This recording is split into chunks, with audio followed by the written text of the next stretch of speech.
Hello everyone, welcome to commerce learning point. कैसे हैं आप सब? तो बेटा आई होप आपने फाइनल अकाउंट्स का पार्ट 1 देख लिया होगा। आज हम स्टार्ट करने वाले हैं पार्ट 2 बेटा, जिसमें एक प्रैक्टिकल क्वेश्चन करेंगे। फाइनल अकाउंट का क्वेश्चन बेटा कहने को एक होता है कि आपको बहुत कंसंट्रेशन के साथ देखना पड़ेगा। मैं धीरे धीरे ये पूरा क्वेश्चन सॉल्व करवाऊंगी बेटा, बस वीडियो में एंड तक बने रहिएगा और सारी वीडियो अच्छे से देखिएगा। और जैसे जैसे मैं करवाती जाऊंगी वैसे वैसे आपको नोट भी करनी है सारी चीजें, ताकि आपको पता लग सके, ठीक है, कि क्वेश्चन में क्या हो रहा है। ठीक है बेटा, तो सारी एडजस्टमेंट्स करेंगे, प्रॉफिट एंड लॉस अकाउंट बनाएंगे और एक आपका full fledged question corporate accounting के पेपर के लिए तैयार हो जाएगा। ठीक है बेटा, तो बिना टाइम वेस्ट किए स्टार्ट करते हैं क्वेश्चन। चैनल में फर्स्ट टाइम आए तो चैनल को सब्सक्राइब जरूर कीजिए बेटा। वीडियोस अच्छी लगती है तो वीडियो को लाइक जरूर कीजिए, अपने दोस्तों के साथ शेयर कीजिए। ठीक है, चलिए आगे बढ़ते हैं। तो देखिए, ये है बेटा हमारा फाइनल अकाउंट का क्वेश्चन, जिसमें बोला है the following are the balances of Jauhari Abhushan Bhandar company limited as on 31st of March 2013। तो आपको देखो बेटा, शेयर कैपिटल की वैल्यू दे रखी है। ठीक है, एक मिनट मैं ये चेंज कर लेती हूँ। ठीक है, शेयर कैपिटल की वैल्यू दे रखी है बेटा, आपको 40 लाख दे रखी है। डिबेंचर्स आपको दे रखे हैं। प्रॉफिट मतलब ये पूरी आपको बैलेंस शीट दी हो, मतलब ये पूरा आपको ट्रायल बैलेंस गिवन है। यहाँ पे डेबिट बैलेंसेस दे रखे हैं, जो कि ये क्रेडिट बैलेंस है। ठीक है, यहाँ पे बेटा क्रेडिट बैलेंस है और यहाँ पे क्या आएंगे, डेबिट बैलेंस। ठीक है, तो ये सारे डेबिट बैलेंस है, ये सारे क्रेडिट बैलेंस है। अब हमें हमारे लिए जो मेन होती है बेटा स्टार्टिंग में पढ़ना, वो होती है एडजस्टमेंट्स। ठीक है, अब एडिशनल इन्फॉर्मेशन में आपको दे रखा है बेटा डिप्रिशिएट प्लांट बाय 15%। देखो क्या करना है, आपके पास दो तरीके हैं बेटा। या तो आप पहले एडजस्टमेंट सॉल्व कर लीजिए, या तो आप विदाउट एडजस्टमेंट क्वेश्चन सॉल्व कीजिए। ठीक है, या फिर साथ साथ कर लीजिए। ठीक है, तो देखो depreciate plant and machinery by 15% है, तो आप ना यहाँ पे जाके बेटा टिक लगा लीजिए। अब इससे टिक लगा लोगे, आपको क्या पता रहेगा कि हाँ भाई इस वाले पार्ट पर हमारी क्या है, एडजस्टमेंट है। ठीक है बेटा, फिर बोले राइट ऑफ 5000 प्रिलिमिनरी एक्सपेंसेस। तो ऊपर जाओ, देखो डेबिट बैलेंस होगा प्रिलिमिनरी एक्सपेंसेस का यहाँ पर, तो आपने क्या करा बेटा, टिक लगा लिया। ये सारी चीजें मैं समझाऊंगी अभी, बस बेसिक क्वेश्चन आपको कैसे एग्जाम में अटेम्प्ट करना है बेटा, मैं वो बता रही हूँ। Half year debenture interest due, debenture interest due है बेटा, तो देखो डिबेंचर इंटरेस्ट पेड है, यहाँ पे आप टिक लगा लो। ठीक है, उसके बाद आपको क्रिएट करना है 5% provision on debtors for doubtful dates. ठीक है, तो यहाँ पे आप डेटर्स पे टिक लगा लो। अब देखो बेटा एक और बात है, ये जितनी भी सारी एडजस्टमेंट्स हैं, ठीक है, ये करेंगे कैसे बेटा, ये हम करेंगे बिल्कुल सेम जैसे हमने फाइनेंशियल अकाउंटिंग में फाइनल अकाउंट्स पढ़ा था, सेम टू सेम वैसे ही होगा। देखो कभी भी इसका जो बेसिक है वो चेंज नहीं होगा, बस चेंज जो है यहाँ पर वो क्या है बेटा, बैलेंस शीट और पीएनएल का फॉर्मेट। और मैं फॉर्मेट आप लोगों को पहले ही बता चुकी हूँ, फर्स्ट पार्ट में मैंने करवाया हुआ है, आप जाके जरूर देखें। प्रोवाइड करा है बेटा इनकम टैक्स 50%, तो ये तो बात की बात है।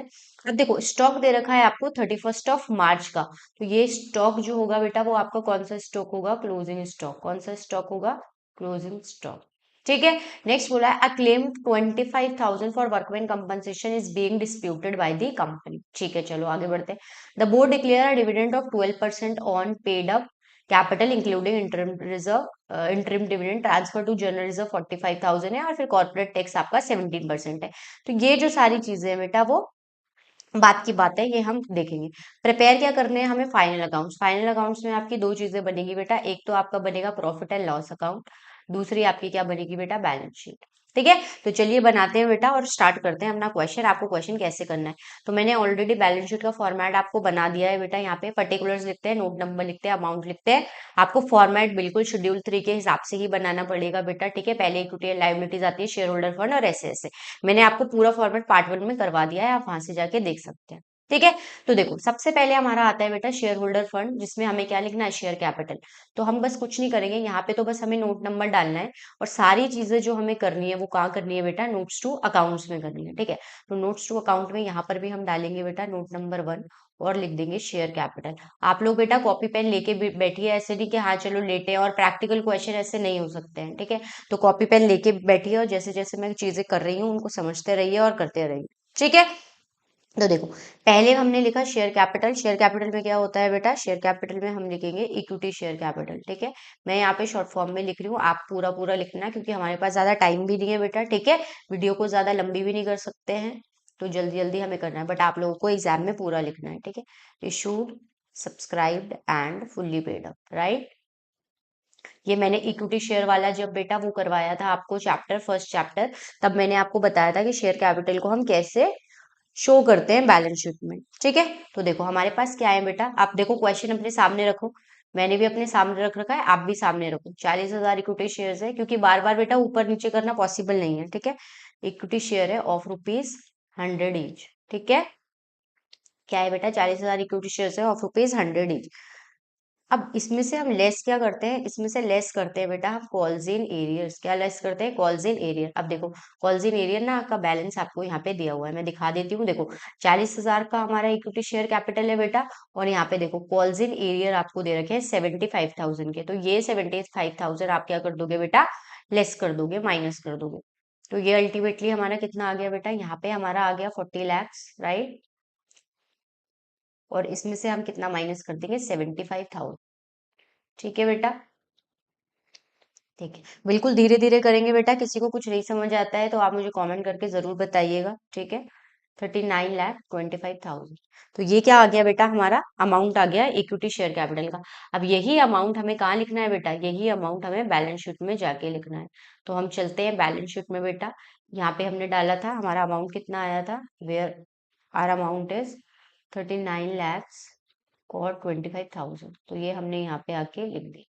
ठीक है, अब आता है बेटा रिजर्व एंड सरप्लस। तो रिजर्व एंड सरप्लस का नोट नंबर 2 डालते हैं हम, और अपने नोट्स टू अकाउंट में चले जाते हैं। देखो बेटा टफ ये बिल्कुल भी नहीं है, बस यहाँ पर क्या आ जाता है ना, यहाँ पे प्रेजेंटेशन का ज्यादा खेल है। ठीक है, हम जो चीजें सीधा लिख सकते थे वो हमें यहाँ पे नोट्स टू अकाउंट्स में लिखनी पड़ रही है।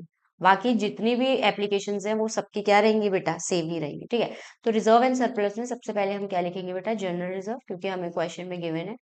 ठीक है, जनरल रिजर्व हमें कितना गिवन है बेटा, क्वेश्चन में आप चेक करके बत देखो, बैल जनरल रिजर्व में आपको गिवन है 2,50,000 का। ठीक है बेटा, अब देखो बेटा मैं बार बार ऊपर नहीं कर रही हूँ, इससे बहुत टाइम जाएगा। आप लोग अपने पास क्वेश्चन रखो, मैंने क्वेश्चन दिया था, स्क्रीनशॉट ले लो और फिर देखते रहो। ठीक है, जनरल रिजर्व ये था, प्लस हमारे क्वेश्चन में क्या बोला है, देखो हमारे क्वेश्चन में एडजस्टमेंट में बोला है बेटा, इधर ट्रांसफर टू जनरल रिजर्व 4,500, मतलब हमने जनरल रिजर्व में 4,500 और क्या कर दिए बेटा, ट्रांसफर कर दिए। तो हमारे जनरल रिजर्व की वैल्यू बढ़ जाएगी 4,500 से। तो जब वैल्यू बढ़ जाएगी, वैल्यू कैसे बढ़ेगी बेटा, जब हम इसमें ऐड कर देंगे। तो आप यहाँ पे लिखोगे ट्रांसफर फ्रॉम सरप्लस। ठीक है, सरप्लस में से हमने कितना ट्रांसफर कर दिया है बेटा, 4,500 ट्रांसफर कर दिया है। ठीक है, बिल्कुल धीरे धीरे समझिएगा बेटा। ठीक है, आराम से आप लोग भी समझिए, क्वेश्चन को बस अपने पास रखिए, अपने आंखों के सामने रखिए, ताकि आपको सारी चीजें पता चलेंगी कि मैंने कौन सा अमाउंट कहाँ से लिया है। ठीक है, चलो तो ये आ गया बेटा 2,54,500। जनरल रिजर्व तो हमने लिख लिया। सेकंड क्या होगा बेटा हमारा, सेकंड होगा हमारा सरप्लस का, सेकंड होगा हमारा सरप्लस। ठीक है, अब सरप्लस का कैसे करेंगे वो देखते हैं। देखो सरप्लस में सबसे पहले हम देखते हैं कि सरप्लस का क्वेश्चन में बैलेंस कितना है। ठीक है, तो चेक करो बेटा, आपका सरप्लस का balance profit and loss statement में आपको 4 लाख रुपए दे रखे हैं। चेक करो, सरप्लस में प्रॉफिट एंड लॉस अकाउंट के आपको 4 लाख रुपए दे रखे हैं। तो आपने यहाँ पे लिख दिया बेटा 4 लाख, जो कि आपको गिवन है किसके, सरप्लस के। ठीक है, नेक्स्ट क्या करेंगे बेटा, नेक्स्ट हम देखेंगे इसमें ऐड करेंगे करंट ईयर का प्रॉफिट। अब देखो करंट ईयर का प्रॉफिट कब आएगा, करंट ईयर का प्रॉफिट तो तब आएगा ना जब हम पीएनएल अकाउंट बनाएंगे, और अभी हमने पीएनएल अकाउंट बनाया नहीं है, इसलिए इसे छोड़ देते हैं यहीं पर ही। ठीक है, बात समझ आ गई, चलो फिर आगे बढ़ जाते हैं। या फिर आप ऐसे भी कर सकते हो कि पहले प्रॉफिट एंड लॉस अकाउंट बना लो, मैं लाइन वाइज कर रही हूँ इसलिए मैंने पहले बैलेंस शीट को लिया है। ठीक है बेटा, चलो अब नेक्स्ट करते हैं। नेक्स्ट हमारा क्या है बेटा, नेक्स्ट है हमारा लॉन्ग टर्म बोरोइंग्स। अब लॉन्ग टर्म बोरोइंग्स का हम क्या करते हैं बेटा, लॉन्ग टर्म बोरोइंग्स का नोट नंबर डाल देते हैं 3। ठीक है, नोट नंबर भी बेटा आपको सीक्वेंस में ही डालने हैं, ऐसे नहीं पहले 1 डाल दिया फिर इधर 3 डाल दिया इधर 2, ऐसे नहीं। आपको नोट नंबर भी सीक्वेंस में ही डालने हैं। बस यही इसी हिसाब से क्या बन जाती है हमारी बैलेंस शीट, थोड़ी सी टिपिकल बन जाती है, वरना हमारी बैलेंस शीट ज्यादा टिपिकल नहीं है। तो हम क्या लिखेंगे बेटा, लॉन्ग टर्म बोरोइंग्स। ठीक है, अब लॉन्ग टर्म बोरोइंग्स में आपको क्या दे रखा है, लॉन्ग टर्म बोरोइंग्स में आपको दे रखे हैं 12% डिवेंचर। ठीक है, और वो डिवेंचर्स है कितने बेटा, वो डिवेंचर्स है हमारे 30 लाख के। तो एज इट इज इसको 30 लाख हम यहाँ पर लिख लेंगे। ठीक है, और बस फिर जाके आपको क्या करना है, ऊपर 30 लाख रुपए लिख दो। या आप बाद में भी लिख सकते हो। ठीक है, पूरे सारे वर्किंग नोट बना लो, और फिर उसके बाद आप अमाउंट फिल कर सकते हो, ऐसे भी कर सकते हो। देखो वो ना सारी चीजें आपके ऊपर डिपेंड है कि आप क्वेश्चन को कैसे कर रहे हो। अब नेक्स्ट है बेटा ट्रेड पेबल्स कोड नंबर। अब जब अगर जिस किसी ने मेरा पार्ट 1 देखा होगा बेटा, उन बच्चों को पता होगा कि ट्रेड पेबल्स में हमारे दो आते हैं। एक तो आता है बेटा सन्ड्री क्रेडिटर्स, दूसरा आता है बिल्स पेबल। तो यहाँ पे हेडिंग डाल लेते हैं हम ट्रेड पेबल्स। ठीक है बेटा, ट्रेड पेबल्स। और फिर हम क्या करेंगे बेटा, ट्रेड पेबल्स में लिखेंगे सबसे पहला सन्ड्री क्रेडिटर्स।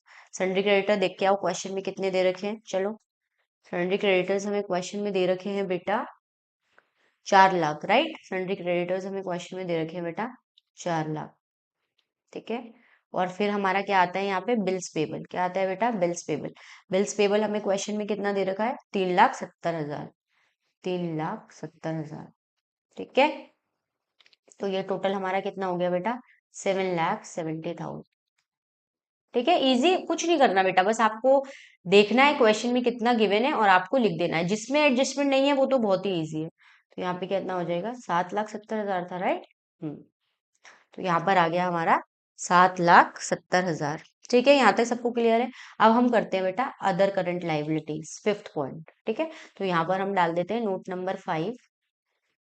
नोट नंबर 5 बेटा, अदर करंट लाइबिलिटीज। ठीक है बेटा, जो कहीं नहीं आता वो यहाँ पर आ जाता है। ठीक है, लाइबिलिटी में, अदर करंट लाइबिलिटीज में।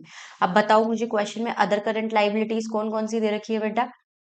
देखो, अदर करंट लाइबिलिटीज में हमें क्वेश्चन में दे रखा है बेटा इंटरेस्ट, डिबेंचर इंटरेस्ट पेड, है ना। एक तो ये हो जाएगा डिबेंचर इंटरेस्ट पेड। ठीक है, ये हमारी क्या हो जाएगी, करंट लाइबिलिटी हो जाएगी। और वो हमें कितना दे रखा है बेटा, 1,80,000। ठीक है, अब देखो एक और बात है बेटा, एक और बात क्या है कि आपको क्वेश्चन में बोला हुआ है। ठीक है, चलो वो तो बाद में करेंगे, यहाँ पे हम लिख देते हैं 1,80,000। ठीक है, अदर करंट लाइबिलिटी आपकी कितनी हो गई बेटा, 1,80,000। तो बस आप जाके ऊपर लिख दोगे यहाँ पे 1,80,000। आया ना, बात समझ आई। फिर आपके शॉर्ट टर्म प्रोविजन, इसको 6 नंबर डालो बेटा, नोट नंबर 6। और यहाँ पे आ जाओ नोट नंबर 6 के लिए। क्या था हमारा नोट नंबर 6 में, शॉर्ट टर्म प्रोविजन। ठीक है, शॉर्ट टर्म प्रोविजन। आप लोग जल्दी करोगे ना बेटा, जल्दी जल्दी जब लिखोगे, जब आपको ये सारी चीजें आ जाएंगी, तो ये हार्डली कितने का, हार्डली आपके लिए 15-20 मिनट का एक क्वेश्चन आपके एग्जाम में आएगा, और वो 15-20 मिनट में हो जाएगा। ठीक है, अब ये शॉर्ट टर्म प्रोविजंस में बेटा टैक्स वगैरह हम जब बाद में लगाएंगे, पीएनएल बनाएंगे, तब इसको सॉल्व करेंगे। ठीक है, तो अब देखो आपकी लाइबिलिटी साइड पूरी कंप्लीट हो गई बेटा। ठीक है, अब हम आते हैं बेटा एसेट साइड। एसेट साइड में सबसे पहले हमारे लिए क्या दे रखा है, हमें दे रखा है बेटा नॉन करेंट एसेट, जिसमें फिक्स्ड एसेट है और उसमें क्या है, टेंजिबल एसेट। तो हम यहाँ पर अपना हेडिंग लिखेंगे बेटा 7 पॉइंट, इसके लिए इतनी जगह छोड़ देते हैं। 7th में लिखते हैं बेटा टेंजिबल एसेट्स। ठीक है, टेंजिबल एसेट्स। ठीक है, देखो टेंजिबल एसेट्स में आपको क्या क्या दे रखा है, टेंजिबल एसेट्स में आपको दे रखे हैं बेटा, सबसे पहले दे रखा है प्लांट।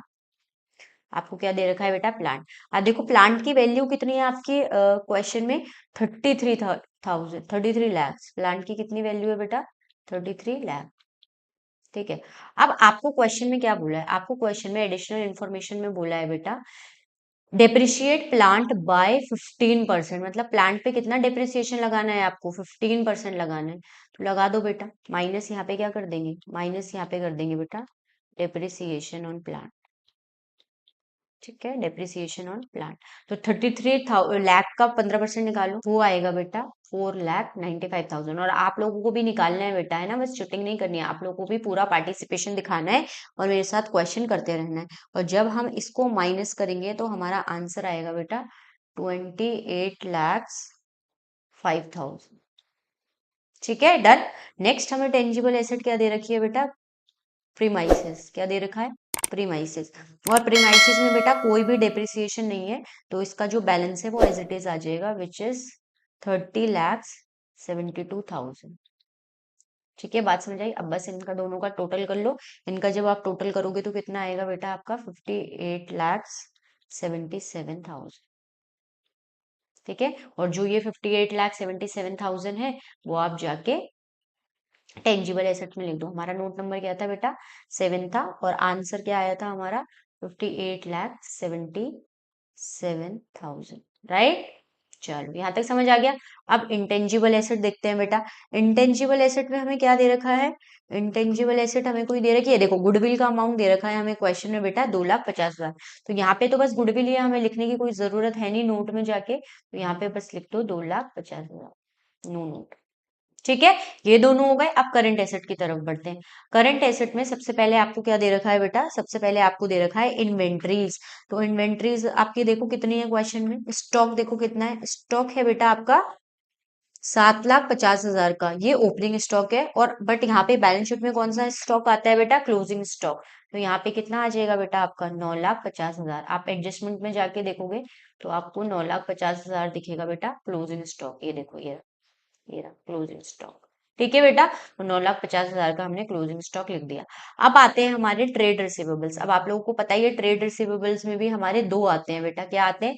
एक तो हमारा आता है बिल्स रिसीवेबल और एक हमारा क्या आता है? डेटर्स। तो यहाँ देखते हैं हमें क्या क्या गिवन है। तो एट्थ लिख देते हैं बेटा हम, ट्रेड रिसीवेबल्स। ठीक है, ट्रेड रिसीवेबल्स, डन। अब सबसे पहले हम देखेंगे बेटा डेटर्स का अमाउंट कितना है हमारा। तो आप क्वेश्चन में चेक करो, क्वेश्चन में आपको डेटर्स दे रखा होगा बेटा, डेबिट साइड चेक करना। आपको डेटर्स दे रखा होगा सबसे ऊपर, ऊपर से फोर्थ लाइन में आपको दे रखा है 8,70,000 का। ये क्या दे रखा है आपको? डेटर्स दे रखे हैं। देखो डेटर्स पे हमने टिक भी लगा रखा है बेटा। टिक क्यों लगा रखा है? क्योंकि इसकी एडजस्टमेंट है। तो एडजस्टमेंट में आपको देखो, आपको क्वेश्चन में लिखा है create 5% provision on debtors for doubtful dates. देखो ये लिखा एडजस्टमेंट में, मैं आपको यहाँ पे भी दिखा देती हूँ बेटा। ये लिखा देखो, create 5% provision on debtors for doubtful debt. तो आपको क्या करना है बेटा? 5% का प्रोविजन बना लेना है। तो यहाँ पे आप क्या करोगे? Provision for doubtful dates. ठीक है, प्रोविजन फॉर डाउटफुल डेट्स। तो ये कितना आ जाएगा? 8,70,000 का 5% निकालो बेटा, कितना आएगा? एज पर माई कैलकुलेशन जो आएगा वो आ जाएगा बेटा 43,500। ठीक है, कितना आ जाएगा? 43,500। तो जब आप इसको माइनस कर दोगे तो आपका आंसर कितना आएगा बेटा? आपका आंसर आ जाएगा 8,26,500। ठीक है, और बस आपके में कोई बिल्स रिसीवेबल नहीं है तो आप जाके यहाँ पर सीधा सीधा ट्रेड रिसीवेबल्स में कितना लिख दोगे, आपका आंसर कितना आया था? 8,26,500। ठीक है, इतनी बात समझ आ गई। नेक्स्ट हमारा है बेटा कैश एंड कैश इक्विवेलेंट्स। तो कैश एंड कैश इक्विवेलेंट्स में हमारा क्या हो जाएगा बेटा? नाइन्थ हमारा नोट नंबर हो जाएगा। हम जाके लिखते हैं यहाँ पे ninth, cash and cash equivalents. Cash and cash equivalents. देखो बेटा, मैं अभी भी कह रही हूँ कि आपको ना क्वेश्चन अपने सामने रखना है, तभी आपको चीजें समझ आएंगी, अदरवाइज आपको चीजें समझ नहीं आएंगी। आप कितना भी कोशिश कर लो, मैं कितना भी ट्राई कर लूं, जब तक आप मेरी बात नहीं मानोगे, ढंग से क्वेश्चन नहीं करोगे बेटा, आपको कुछ समझ नहीं आएगा। ठीक है, तो कैश एंड कैश इक्विवेलेंट में क्या आएगा बेटा? कैश एट बैंक, जो कि आपके क्वेश्चन में कितना दे रखा है बेटा? आपको दे रखा है 5,44,000। तो ये आप क्या कर सकते हो बेटा? डायरेक्ट भी जाकर लिख सकते हो। ठीक है, इसका नोट बनाने की जरूरत है नहीं। वैसे कैश एंड कैश इक्विवेलेंट है ना, जिसके भी अंदर देखो दो से ज्यादा चीजें इन्वॉल्व होती हैं, उसके लिए नोट बनाना एक हम मानते हैं कि हाँ एक ठीक है। ठीक है, तो 8वां 9वां 10वां हमारा कौन सा है बेटा? अदर करंट एसेट्स का। कौन सा है? Other current asset. तो जो एसेट कहीं नहीं आती है वो कहाँ जाती है? यहाँ पर आ जाती है। तो 10th हमारा हो गया बेटा अदर करंट एसेट्स। ठीक है, मैंने शॉर्ट फॉर्म में लिख दिया बेटा। अब देखो जो एसेट कहीं नहीं आती वो यहाँ आती है, तो यहाँ पर क्या आएगा बेटा? Preliminary expenses. आपको पता है बेटा, प्रिलिमिनरी एक्सपेंसेस जो होते हैं वो हमारे लिए क्या होते हैं? हमारे करंट एसेट्स होते हैं। ठीक है, तो प्रिलिमिनरी एक्सपेंसेस आपको क्वेश्चन में कितने दे रखे हैं बेटा? 50,000 दे रखे हैं। और आपको एडजस्टमेंट में बोला था, देखो एडजस्टमेंट नंबर में आपको बोला है सेकंड में कि right of 5,000 from preliminary expenses. Right of करने का क्या मतलब होता है बेटा? खत्म करना होता है। तो माइनस किया हमने यहाँ पे राइट ऑफ। ठीक है, और राइट ऑफ है कितना हमारा? राइट ऑफ है हमारा 5,000 का। तो ये जो 5,000 हमने यहाँ से माइनस करा तो हमारा जो आंसर आया वो कितना आ गया बेटा? 45,000। ठीक है, तो बस आपको यहाँ पर जाके अपनी बैलेंस शीट में लिख देना है 10.5 लाख। कितना था बेटा? 45,000। अच्छा, 45,000। ठीक है, बात समझ आ गई। और बस यहाँ पर क्या कर दोगे आप? अपने टोटल एसेट कर दोगे। ठीक है, अब देखो एसेट में तो हमारा कुछ नहीं बता है, तो एसेट का हमारा टोटल कितना आ रहा होगा? एसेट का जो टोटल आ रहा होगा बेटा वो हमारा आ रहा होगा 84,92,000 84,92,500। ठीक है, एसेट में हमने सब कुछ इंक्लूड करा है और एसेट का हमारा आंसर कितना होगा बेटा 84,92,500। और लाइबिलिटी का भी इतना ही आना चाहिए था। ठीक है, लाइबिलिटीज का भी इतना ही आना चाहिए था। बस अभी हमारा कौन सा अमाउंट बाकी है, सरप्लस एंड रिजर्व का अमाउंट बाकी है और यहाँ पे शॉर्ट टर्म प्रोविजन का अमाउंट अभी बाकी है, वो हम निकालेंगे अभी अपने पीएनएल अकाउंट से। अब देखो बैलेंस शीट हमारी बन गई। अब आ जाते हैं बेटा प्रॉफिट एंड लॉस स्टेटमेंट में। ठीक है, तो वही profit and loss statement for the year ending 31 March, particulars, note number, और यहाँ पे हम क्या लिख देंगे बेटा, अमाउंट लिख देंगे। ठीक है, तो अब हमारा है बेटा नोट नंबर 11। ठीक है, रेवेन्यू फ्रॉम ऑपरेशन। आपको नोट्स अलग अलग बनाने की जरूरत नहीं है, आप इसी में कंटिन्यू कर सकते हो। ठीक है, तो चलो 11th करते हैं बेटा, अपना नोट बनाते हैं। इधर है हमारा 11 note number which is RFO लिख दो यहाँ पे, रेवेन्यू फ्रॉम ऑपरेशन आप लोग पूरा लिखोगे। ठीक है, तो आपको मैंने पहले ही बताया था रेवेन्यू फ्रॉम ऑपरेशन का क्या मतलब है बेटा, जो भी आपकी सेल्स हुई है। ठीक है, जितनी भी टोटल आपकी सेल्स हुई है, आपके मेन बिजनेस से जो आपको पैसा आप कमाते हो, वो कहाँ लिखते हैं आप, रेवेन्यू फ्रॉम ऑपरेशन में लिखते हैं। तो आप चेक करो बेटा आपकी सेल्स कितनी है, आपका क्रेडिट साइड बैलेंस दे रखा होगा।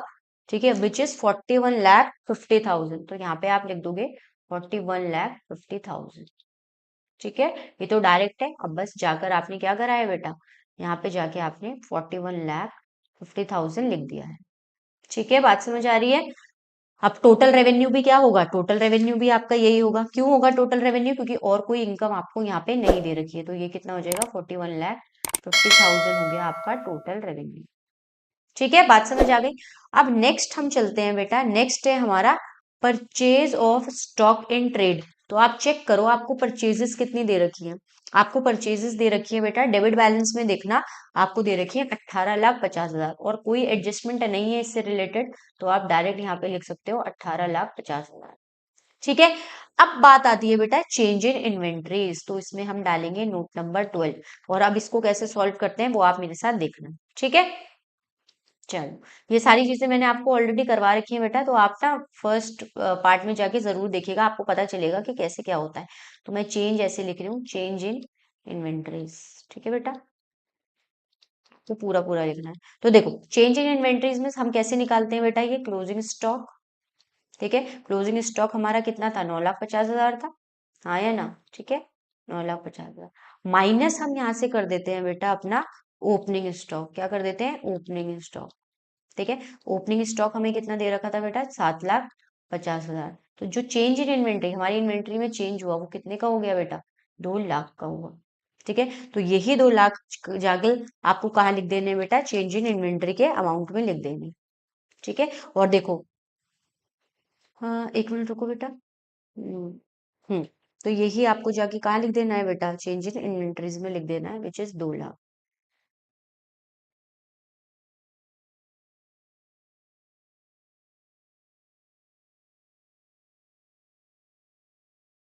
बेटा स्लाइड चेंज है यहाँ पर, ये ना ये नहीं होता है, दिस इज योर, 1 मिनट ना, सॉरी माय बैड।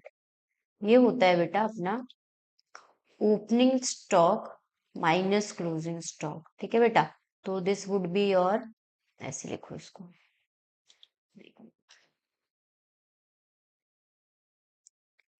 ये लिखो बेटा आपका 7,50,000 माइनस का 9,50,000। तो अल्टीमेटली आपका क्या आएगा, माइनस का 2 लाख आएगा। ठीक है, तो चेंज इन इन्वेंट्री में कितना आएगा बेटा आपका, माइनस का 2 लाख आएगा।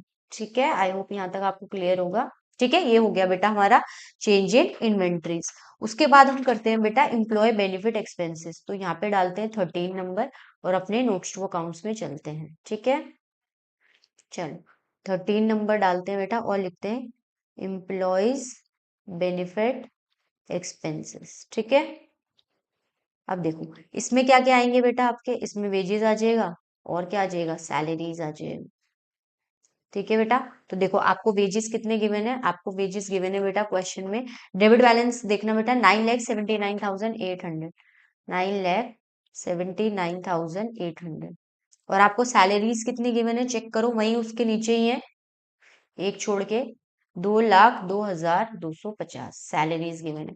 तो जब मैंने इसका टोटल किया तो वो कितना आया बेटा, 11,82,050। राइट, चलो अब ये जाके बस आपको क्या लिख देना है, इधर लिख देना है। बहुत इजी है बेटा फाइनल अकाउंट्स, ठीक है। बस आपको थोड़ा सा ध्यान रखना है और थोड़ा सा बहुत आराम से इस क्वेश्चन को आपको सॉल्व करना है। आपको आराम से 15-20 मिनट इसको क्वेश्चन को सॉल्व करने में लगेंगे, ठीक है। अब हम करते हैं बेटा 14th number, which is finance cost. देखो फाइनेंस कॉस्ट क्या होती है बेटा, जब भी कभी आपको, ठीक है, पैसा रेस करने में जितनी भी आपकी कॉस्ट लगती है वो सब आपकी क्या होती है बेटा, फाइनेंस कॉस्ट होती है, ठीक है। जैसे डिवेंचर को आप इंटरेस्ट पे कर रहे हो, वो सारी चीजें, ठीक है। तो यहाँ पे क्या आ जाएगा बेटा, डिवेंचर इंटरेस्ट, ठीक है। तो सबसे पहले हम लिखते हैं पेड। तो देखो डिवेंचर पे कितना इंटरेस्ट हमने पेड कर दिया था बेटा, हमने डिवेंचर पे इंटरेस्ट पे करा था बेटा 1,80,000 का, ठीक है। टोटल हमें पे कितना करना था, देखो इधर आ जाओ मैं बताती हूँ टोटल कितना पे करना था आपको। देखो क्या लिखा है यहाँ पर, आपने बोला है half years debenture interest due. तो मतलब क्या हुआ, देखो डिवेंचर्स पे इंटरेस्ट कितना पे करना है, पहले तो हम ये चेक कर लेते हैं। डिवेंचर है कितने के हमारे बेटा, 30 लाख के, है ना। डिवेंचर है कितने बेटा हमारे, 30 लाख की, मल्टीप्लाई उस पे कितना हमें पे करना है बेटा, 12%। तो टोटल हमें कितना करना है, 3,60,000 करना है। टोटल इंटरेस्ट हमें इतना पे करना है, जिसमें से 1,80 तो हम पे कर चुके हैं बेटा। तो अब जो बचा हुआ है हमारा वो कितना है, 1,80, ये भी तो हमें पे करना है। तो ये भी क्या आ जाएगा बेटा हमारा, इधर आ जाएगा, यहीं पर ही। पेड तो ये हो गया, ड्यू कितना बचा है बेटा हमारा, 1,80। तो ये हमारा टोटल यहाँ पर आ जाएगा 1,80। जब इसका टोटल करेंगे ये कितना आ जाएगा बेटा अपना, 3,60,000। आ गई बात समझ। तो बस फाइनेंस कॉस्ट में जाके आप क्या कर दोगे बेटा, यहाँ लिख दोगे 3,60,000, फाइनेंस कॉस्ट में जाके 3,60,000, ठीक है। एक बार इस क्वेश्चन को बेटा दोबारा करना, आपको और अच्छे से क्लैरिटी होगी, चीजें और अच्छे से समझ आएंगी, ठीक है। चलो नेक्स्ट करते हैं बेटा हमारा डिप्रिसिएशन एक्सपेंसेस। डिप्रिसिएशन हमने ऑलरेडी निकाला हुआ था बेटा प्लांट पर, वो कितने का आया था, 4,95,000। तो आप यहाँ पे डायरेक्ट भी लिख सकते हो या फिर आप इसमें नोट बना लो 1,15। चलो ये हमारा बचा हुआ है अभी, ठीक है, वो भी हम करेंगे कंप्लीट। 15th नोट बना लेते हैं बेटा एक डिप्रिसिएशन का, ठीक है। डिप्रिसिएशन हमारा किस पे है बेटा, प्लांट पे। तो ये कितना हो जाएगा, प्लांट पे हमारा डिप्रिसिएशन निकला था बेटा कितना, 4,95,000। बात समझ आ गई है, आई होप इतना समझ आ रहा होगा बेटा, ठीक है। हमने यहाँ पे लिख दिया। अब लास्ट हमारा बचा है बेटा विच इज अदर एक्सपेंसेस। तो 16 नोट डालते हैं और अदर एक्सपेंसेस का बनाते हैं हम, ठीक है। चलो अब यहाँ तो देखो नोट्स टू अकाउंट्स में हमारे पास वो बचा नहीं है, तो मैं इधर बना देती हूँ बेटा, ठीक है, अदर एक्सपेंसेस का, ठीक है। अदर एक्सपेंसेस का बेटा मैं इधर बना देती हूँ, ठीक है। तो देखो अदर एक्सपेंसेस में सबसे पहले क्या आएगा बेटा हमारा, सबसे पहले आते हैं हमारे बैड डेट्स। जब आप क्वेश्चन में देखोगे बेटा तो आपके बैड डेट्स आपको कितने गिवन है, आपको आपके बैड डेट्स गिवन है, एक minute let me check. Bad debts, debit side balance होगा देखो 21,100, कितने के गिवन है बेटा, 21,100, ठीक है। अब बैड डेट्स में हम क्या ऐड करते हैं बेटा, new PDD, new provision for doubtful debts. तो new provision for doubtful debts हमने कितना निकाला था बेटा, 43,500, डेटर्स का 5%, हाँ या ना, ठीक है। तो ये कितना आ गया बेटा हमारा, ये आ गया हमारा 64,600, ठीक है। अब इसमें से माइनस क्या करते हैं, हम माइनस करते हैं बेटा क्लोजिंग पीडीडी। फाइनेंशियल अकाउंटिंग में ये हमने पढ़ा था बेटा कि कब क्या ऐड करते हैं और कब क्या माइनस करते हैं। तो देखो पीडीडी आपको दे रखा है बेटा क्रेडिट साइड सबसे लास्ट में 35,000 का। तो ये 35,000 आप क्या कर दोगे बेटा, माइनस कर दोगे। तो जब ये 35,000 आपने माइनस किया तो your answer would be 0,069 and 2 29,600, ठीक है बेटा। इतनी बात समझ आ गई। तो ये आपका क्या आया है बेटा, 29,600 आपका अमाउंट आ गया है बैड डेट्स का, ठीक है। अब इसके बाद क्या होगा बेटा, इसके बाद जनरल एक्सपेंसेस भी आते हैं, यहीं पर ही आते हैं हमारे, ठीक है। जनरल एक्सपेंसेस, जनरल एक्सपेंसेस का अमाउंट देख लेते हैं बेटा कितना दिया है आपको। देखो उसके डेबिट साइड आपको बैलेंस दिया होगा बेटा जनरल एक्सपेंसेस का विच इज 68,350, 68,350, क्वेश्चन में चेक करो आप, ठीक है। अब देखो हमने प्रिलिमिनरी एक्सपेंसेस राइट ऑफ किए थे बेटा, वो भी हमारे लिए खर्चा है, हाँ या ना। तो वो भी हम कहा आ जाएंगे, यहाँ पर लिख देंगे। तो प्रिलिमिनरी एक्सपेंसेस राइट ऑफ, कितना राइट ऑफ करना है बेटा, 5,000, ठीक है। तो ये भी ऐड हो जाएगा। तो जब हम इन सबको ऐड कर लेंगे तो हमारा आंसर क्या आएगा, 1,02,950। तो ये टोटल अमाउंट हमारा किसका है बेटा, अदर एक्सपेंसेस का, ठीक है। तो हम जाके यहाँ पे अदर एक्सपेंसेस में लिख देंगे बेटा, एक मिनट, अदर एक्सपेंसेस में हम यहाँ पर जाके लिख देंगे, हमारा नोट नंबर 16 है, तो यहाँ पे आ जाएगा 1,02,950। ठीक है, तो जब फिर अब बेटा हमारा ये पूरा बन गया, अब हम क्या कर लेते हैं बेटा, इसका टोटल कर लेते हैं, और जब हम इसका टोटल करेंगे तो आर टोटल इज, चलो टोटल करो 1 मिनट मेरे साथ। आपका जो आंसर आएगा बेटा, अगर आप कैलकुलेट करोगे तो ये आएगा 37,90,000। ठीक है, बस अब आप क्या करोगे बेटा, 37,90,000 माइनस कर दोगे 41,50,000, तो आपका क्या आ जाएगा, प्रॉफिट बिफोर टैक्स आ जाएगा। तो ये आ जाएगा बेटा आपका 3,60,000। ठीक है, तो ये क्या आ जाएगा बेटा आपका 3,60,000 आ जाएगा। अब provision for tax for current year आपका कितना है, देखो क्वेश्चन में चेक कर आओ। आपको क्वेश्चन में बोला है बेटा, फिफ्थ पॉइंट में, provide for income tax at the rate 50%। तो इसका 50% आपने टैक्स बना लिया, विच इज 1,80,000 का। तो ये आप क्या कर दोगे, माइनस, तो प्रॉफिट एक्चुअली में क्या आ जाएगा बेटा, आफ्टर टैक्स 1,80,000 आ जाएगा। ठीक है, आपका जो प्रॉफिट आ गया वो कितना आ गया, 1,80,000 आ गया। अब अर्निंग पर शेयर निकालते हैं, आप अर्निंग पर शेयर कैसे निकालते हैं बेटा, वो भी मैं आपको बताऊंगी। अर्निंग पर शेयर होता है बेटा आपका, जितना भी आपका प्रॉफिट आया है वो अपॉन में नंबर ऑफ इक्विटी शेयर्स। तो आपके क्वेश्चन में नंबर ऑफ इक्विटी शेयर्स आपको कितने दे रखे हैं, 40,000 दे रखे हैं। तो जब आप इसे कैलकुलेट करोगे तो योर आंसर वुड बी 4.5। ठीक है, कितना आ जाएगा आपका 4.5। तो यहाँ पे ये आपके आ गया अर्निंग पर शेयर। ठीक है, अब चलो बैलेंस शीट को भी अपन क्या करते हैं बेटा, बैलेंस शीट को भी क्लोज करते हैं। तो देखो यहाँ पर आ जाते हैं, हमने क्या छोड़ रखा था बेटा, सरप्लस का छोड़ रखा था ना। तो देखो पहले हमने यहाँ पे पीएनएल का बैलेंस लिख लिया था बेटा, कितना लिख लिया था हमने यहाँ पे, अपना 4 लाख लिख लिया था। ठीक है, अब देखो इसके आगे हम क्या करेंगे बेटा, इसके आगे हम करेंगे surplus for the current year. अब अभी जो हमारा प्रॉफिट आया है बेटा, सरप्लस करंट ईयर का, वो कितना निकाला है बेटा हमने, 180 निकाला है ना, आफ्टर टैक्स हमने कितना निकाल लिया, 180। तो ये यहाँ पर क्या हो जाएगा बेटा, ऐड हो जाएगा। तो अगर मैं इसकी बात करूं तो ये टोटल कितना हो गया हमारा, 5,80,000 हो गया। ठीक है, आपको बस ये याद रखना है बेटा कि किसमें क्या ऐड होता है, क्या माइनस होता है, माइनस। इसमें से अब देखो मुझे एक बात बताओ, जो डिविडेंड वगैरह हम पे करते हैं बेटा, वो प्रॉफिट में से ही करते हैं। ठीक है, तो यहाँ से हम पे कर देंगे इंटरिम डिविडेंड। ठीक है, इंटरिम डिविडेंड कितना पे किया बेटा हमने, 3,92,500 का, 3,92,500। ठीक है, अब मैम ये कहाँ से आया, तो आपको ये क्वेश्चन में गिवन है, डेबिट बैलेंस में देखना, इंटरिम डिविडेंड आपको दे रखा है कि कितना आपने पे किया है।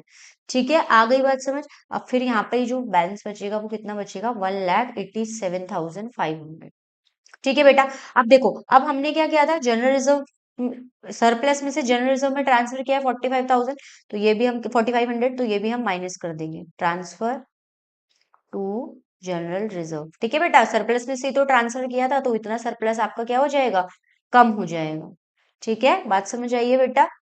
ठीक है, जिसको नहीं समझ आ रही है बेटा, वीडियो को दोबारा से देखना, नॉर्मल स्पीड में देखो, 2x पे मत देखो। पर अगर आपको ये क्वेश्चन समझ आ गया अच्छे से, तो आपका फाइनल अकाउंट्स पूरा कंप्लीट हो जाएगा इसी क्वेश्चन से बेटा। ठीक है, अब यहाँ पे माइनस करेंगे बेटा हम फाइनल डिविडेंड। क्या माइनस करेंगे बेटा, फाइनल डिविडेंड। अब देखना क्वेश्चन में आपको एडजस्टमेंट नंबर 8 में दे रखा है बेटा, the board declare a dividend of 12% on paid up capital including interim dividend transfer to general reserve 4,500। तो देखो यहाँ पे कैसे होगा, देखो अगर मैं इसकी बात करूं कि ये कैसे होगा, तो समझो बेटा, देखो हमें जो डिविडेंड पेड करना है, पेड अप कैपिटल पे करना है, हमारे शेयर कितना था, इक्विटी शेयर 40 लाख का था। ठीक है बेटा, जिसमें से 75,000 जो थे बेटा, वो हमारे क्या थे, कॉल्जिन एरियर। ठीक है, तो कॉल्जिन एरियर को माइनस जब आप करोगे बेटा, तो आपका जो बचेगा पेड अप, वो बचेगा बेटा 39,25,000। हाँ या ना, ठीक है। अब इसका आप कितना निकाल लोगे, इसका आप निकाल लोगे बेटा 12%। तो इसका जब आप 12% निकालोगे तो आपका आएगा बेटा 4,71,000। कितना आ जाएगा बेटा, 4,71,000। ठीक है, तो अब इधर देखो, फाइनल डिविडेंड जो आपका आया है बेटा 4,71,000 आया है। बट इसमें से क्योंकि आप इंटरिम डिविडेंड ऑलरेडी माइनस कर चुके हो, तो यार अब इसमें तो इंटरिम डिविडेंड ऑलरेडी इंक्लूड है, तो आप क्या कर दोगे बेटा, ये वाला जो इंटरिम डिविडेंड है वो क्या कर दोगे, यहाँ से माइनस कर दोगे। तो जब आप माइनस करोगे बेटा इसको, तो आपका आंसर आ जाएगा 78,500। आपका आंसर कितना आ जाएगा बेटा, 78,500।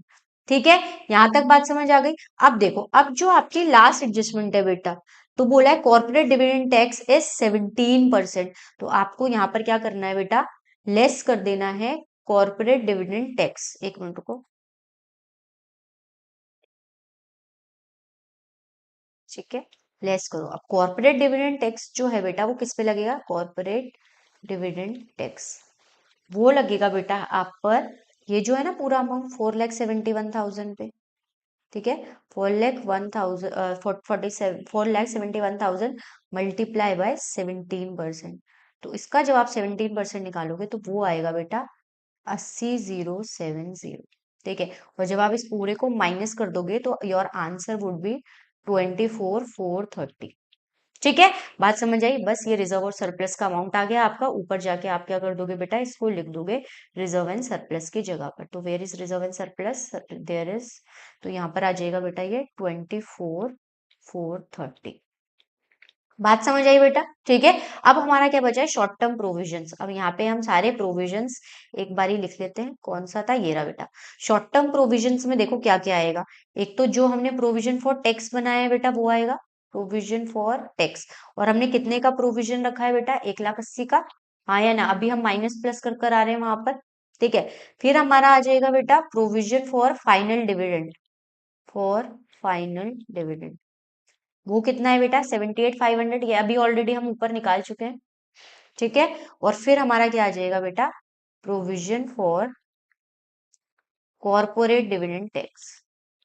फिर डिविडेंड टैक्स वो अभी अभी सब हमने माइनस किया है ना बेटा, ये सारी चीजें वही हैं। ठीक है, तो 80,070। तो यहाँ से जब आप अपने आंसर को कैलकुलेट करोगे तो ये आ जाएगा 3,38,570। तो बस ये जाके आपको क्या करना है बेटा, अपने प्रोविजन में लिख देना है। ये रहा यहाँ पे। तो ये आंसर हमारा आ गया 3,38,570। ठीक है, तो जब आप इस सबका टोटल करोगे बेटा तो आपका जो बैलेंस शीट का टोटल आएगा वो आएगा 84,92,500। ठीक है बेटा, आ गई बात समझ। अब एक चीज आपकी बची है बेटा, जो कि है आपकी एडजस्टमेंट नंबर 7, जिसमें लिखा है a claim of 25,000 for workman compensation is being disputed by the company. अब देखो बेटा क्या होता है, ये बेसिकली आपकी क्या होती है, कंटेंजेंट लाइबिलिटी होती है। कंटेंजेंट लाइबिलिटी वो लाइबिलिटीज होती है बेटा जिनका हमें पता नहीं होता है, बस हमारे सर पर तलवार लटकी होती है, वो तलवार कभी भी गिर सकती है। तो उस तलवार को हम कहाँ शो करते हैं, उन तलवारों को हम शो करते हैं बेटा नोट्स टू अकाउंट के नीचे। अब देखो यहाँ तो आपको जगह नहीं बची, पर जब आपका नोट्स टू अकाउंट मान लो यहाँ पर क्लोज हो रहा है ना, मान लो आपका नोट्स टू अकाउंट यहाँ पर क्लोज हो रहा है, तो आप यहाँ पर लिख दोगे बेटा कंटिंजेंट लाइबिलिटी। क्या लिख दोगे, कंटिंजेंट लाइबिलिटी। ठीक है, और कंटिंजेंट लाइबिलिटी आपकी कितनी आ जाएगी बेटा, 25,000 फॉर वर्कमैन कंपनसेशन। ठीक है बेटा, फॉर वर्कमैन कंपनसेशन। आ गई बेटा बात समझ। तो ऐसी जो कंटीजेंट लाइबिलिटी होती है वो बैलेंस शीट में ना, नोट्स टू अकाउंट में कहीं नहीं आती, बस नोट्स टू अकाउंट के नीचे आप ऐसा एक नोट शो कर देते हो। ठीक है, आई होप ये क्वेश्चन बेटा आपको अच्छे से समझ आया हो। इस क्वेश्चन में हमने बैलेंस शीट बनाई है, पीएनएल अकाउंट बनाया है, नोट्स टू अकाउंट बनाना सीखा है। बस आपको इसमें ये पता होना चाहिए कि कब क्या हमें ऐड करना है, क्या सब्ट्रैक्ट करना है और कौन सी चीज कहाँ पर जाएगी। ठीक है बेटा, आई होप आपको सारी चीजें बहुत अच्छे से समझ आई होगी। वीडियो अच्छी लगी हो तो वीडियो को लाइक कीजिए, चैनल को सब्सक्राइब कीजिए, ज्यादा से ज्यादा अपने दोस्तों के साथ शेयर कीजिए बेटा, ताकि मुझे भी मोटिवेशन आए, मैं ऐसी वीडियो आपके लिए लाती रहूं। जिन भी बच्चों को थोड़ा भी डाउट हुआ है बेटा, वो आप वीडियो दोबारा से देख सकते हो। मैंने अपने चैनल पे एचआरएम की भी वीडियोस डाल रखी हैं, पूरा सिलेबस कंप्लीट करवाया हुआ है, तो आप जाके वहां पर भी देख सकते हैं बेटा वीडियोस। चैनल को सब्सक्राइब जरूर किया कीजिए बेटा, कमेंट्स कीजिए, अपना फीडबैक जरूर दीजिए बेटा कि आपको वीडियोस अच्छी लग रही है नहीं लग रही है, कुछ चेंज करने की जरूरत है या कुछ न्यू लाने की जरूरत है, तो मैं आपकी की फीडबैक को कंसिडर जरूर करूंगी। ठीक है बेटा, तो चैनल पे बने रहिए हमारे साथ। ठीक है, चलो बाय बाय।